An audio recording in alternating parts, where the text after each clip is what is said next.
हर हर महादेव सभी को। आज हम रुद्र संहिता सती खंड अध्याय 19 और 20 पढ़ेंगे, जिसमें हम जानेंगे सती और शिव के द्वारा अग्नि की परिक्रमा, श्री हरि द्वारा शिव तत्व का वर्णन, शिव का ब्रह्मा जी को दिए हुए वर के अनुसार वेदी पर सदा के लिए अवस्थान तथा शिव और सती का विदा हो कैलाश पर जाना। चलिए शुरू करते हैं गणेश वंदना से। वक्रतुंड महाकाय सूर्यकोटि समप्रभा निर्विघ्न कुरु मे देव सर्वकारेषु सर्वदा। ब्रह्मा जी कहते हैं, नारद, कन्यादान करके दक्ष ने भगवान शंकर को नाना प्रकार की वस्तुएं दहेज में दी। ये सब करके वे बड़े प्रसन्न हुए। फिर उन्होंने ब्राह्मणों को भी नाना प्रकार के धन बांटे। तत्पश्चात लक्ष्मी सहित भगवान विष्णु शंभु के पास हाथ जोड़ कर खड़े हुए और यो बोले, देव देव महादेव दया सागर प्रभो तात, आप संपूर्ण जगत के पिता हैं और सती देवी सबकी माता है। आप दोनों सत्पुरुषों के कल्याण तथा दुष्टों के दमन के लिए सदा लीला पूर्वक अवतार ग्रहण करते हैं। ये सनातन श्रुति का कथन है। आप चिकने नील अंजन के समान शोभा वाली सती के साथ जिस प्रकार शोभा पा रहे हैं, मैं उससे उल्टे लक्ष्मी के साथ शोभा पा रहा हूँ। अर्थात सती नील वर्णा तथा आप गौरव वर्ण हैं। उससे उल्टे मैं नील वर्ण और लक्ष्मी गौरव वर्णा है। नारद, मैं देवी सती के पास आकर ग्रह सूत्रों विधि से विस्तार पूर्वक सारा अग्नि कार्य कराने लगा। मुझ आचार्य तथा ब्राह्मणों को की आज्ञा से शिवा और शिव ने बड़े हर्ष के साथ विधि पूर्वक अग्नि की परिक्रमा की। उस समय वहां बड़ा अद्भुत उत्सव मनाया गया। गाजे बाजे और नृत्य के साथ होने वाला वह उत्सव सबको बड़ा सुखद जान पड़ा। तदंतर भगवान विष्णु बोले, सदाशिव, मैं आपकी आज्ञा से यहाँ शिव तत्व का वर्णन करता हूँ। समस्त देवता तथा दूसरे मुनि अपने मन को एकाग्र करके इस विषय को सुने। भगवान, आप प्रधान और अप्रधान यानी कि प्रकृति और उससे अतीत हैं। आपके अनेक भाग हैं, फिर भी आप भाग रहित हैं। ज्योतिर्मय स्वरूप वाले आप परमेश्वर के ही हम तीनों देवता अंश हैं। आप कौन, मैं कौन और ब्रह्मा कौन है? आप परमात्मा के ये तीन अंश हैं जो सृष्टि, पालन और संहार करने के कारण एक दूसरे से भिन्न प्रतीत होते हैं। आप अपने स्वरूप का चिंतन कीजिए। आपने स्वयं ही लीलापूर्वक शरीर धारण किया है। आप निर्गुण ब्रह्मा स्वरूप हैं। आप ही सगुण ब्रह्मा हैं और हम ब्रह्मा, विष्णु तथा रुद्र तीनों आपके अंश हैं।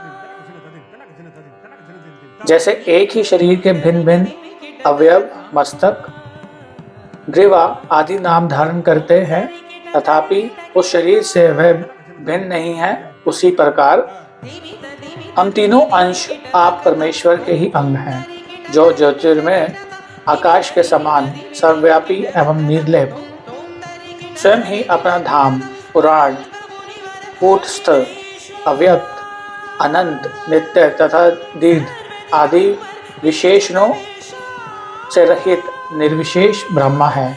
वहीं आप शिव है, अतः आप ही सब कुछ है।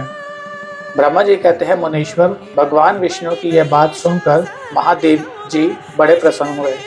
तदंतर उस विवाह यज्ञ के स्वामी यजमान परमेश्वर शिव प्रसन्न हो लौकिकी गति का आश्रय ले हाथ जोड़कर खड़े हुए मुझ ब्रह्मा से प्रेम पूर्वक बोले। शिव ने कहा, ब्राह्मण, आपने सारा वैवाहिक कार्य अच्छी तरह संपन्न करा दिया।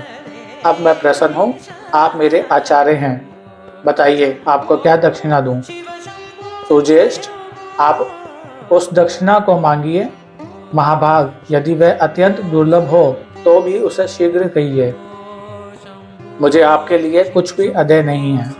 मुने, भगवान शंकर का यह वचन सुनकर मैं हाथ जोड़ विनीत चित्त से उन्हें बारंबार प्रणाम करके बोला, देवेश, यदि आप प्रसन्न हो और महेश्वर, यदि मैं वर पाने के योग्य हूँ तो प्रसन्नता पूर्वक जो बात कहता हूँ उसे आप पूर्ण कीजिए। महादेव, आप इसी रूप में इसी वेदी पर सदा विराजमान रहें, जिससे आपके दर्शन से मनुष्यों के पाप धुल जाएं।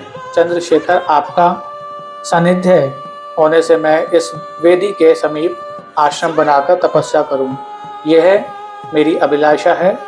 चैत्र के शुक्ल पक्ष की त्रयोदशी को पूर्वा फाल्गुनी नक्षत्र में रविवार के दिन इस भूतल पर जो मनुष्य भक्ति भाव से आपका दर्शन करें, उसके सारे पाप तत्काल नष्ट हो जाएं, विपुल पुण्य की वृद्धि हो जाए और समस्त रोगों का सर्वनाश हो जाए। जो नारी दुर्भगा, वंध्या, काणी अथवा रूपहीना हो, वह भी आपके दर्शन मात्र से ही अवश्य निर्दोष हो जाए। मेरी ये बात उनकी आत्मा को सुख देने वाली थी। इसे सुनकर भगवान शिव ने प्रसन्न चित्त से कहा, विधाता, ऐसा ही होगा। मैं तुम्हारे कहने से संपूर्ण जगत के हित के लिए अपनी पत्नी सती के साथ इस वेदी पर सुस्थिर भाव से स्थित रहूंगा। ऐसा कहकर पत्नी सहित भगवान शिव अपनी अंश रूपिणी मूर्ति को प्रकट करके वेदी के मध्य भाग में विराजमान हो गए।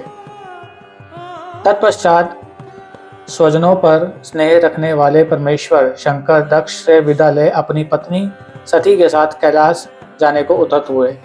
उस समय उत्तम बुद्धि वाले दक्ष ने विनय से मस्तक झुका हाथ जोड़ भगवान वृषभध्वज की प्रेम पूर्वक स्तुति की। फिर श्री विष्णु आदि समस्त देवताओं, मुनियों और शिवगणों ने नमस्कार पूर्वक नाना प्रकार की स्तुति करके बड़े आनंद से जय जयकार किया। तदंतर दक्ष की आज्ञा से भगवान शिव ने प्रसन्नता पूर्वक सती को वृषभ की पीठ पर बिठाया और स्वयं ही उस पर आरूढ़ हो वे प्रभु हिमालय पर्वत की ओर चले। भगवान शंकर के समीप वृषभ पर बैठी हुई सुंदर दांत और मनोहर हास वाली सती अपने नील श्याम वर्ण के कारण चंद्रमा में नीली रेखा के समान शोभा पा रही थी।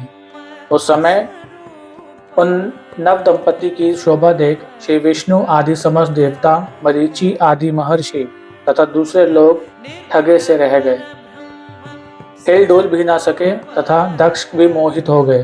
तत्पश्चात कोई बाजे बजाने लगे और दूसरे लोग मधुर स्वर से गीत गाने लगे। कितने ही लोग प्रसन्नता पूर्वक शिव के कल्याण में उज्जवल यश का गान करते हुए उनके पीछे पीछे चले। भगवान शंकर ने बीच रास्ते से दक्ष को प्रसन्नता पूर्वक लौटा दिया और स्वयं प्रेमाकुल हो प्रमथ गणों के साथ अपने धाम को जा पहुंचे। यद्यपि भगवान शिव ने विष्णु आदि देवताओं को भी विदा कर दिया था, तो भी वह बड़ी प्रसन्नता और भक्ति के साथ पुनः उनके साथ हो लिए। उन सब देवताओं, प्रमथ गणों तथा अपनी पत्नी सती के साथ हर्ष भरे शंभु हिमालय पर्वत से सुशोभित अपने कैलाश धाम में जा पहुंचे। वहां जाकर उन्होंने देवताओं, मुनियों तथा दूसरे लोगों का बहुत आदर सम्मान करके उन्हें प्रसन्नता पूर्वक विदा किया। शंभु की आज्ञा ले वे विष्णु आदि सब देवता तथा मुनि नमस्कार और स्तुति करके मुख पर प्रसन्नता की छाप लिए अपने अपने धाम को चले गए।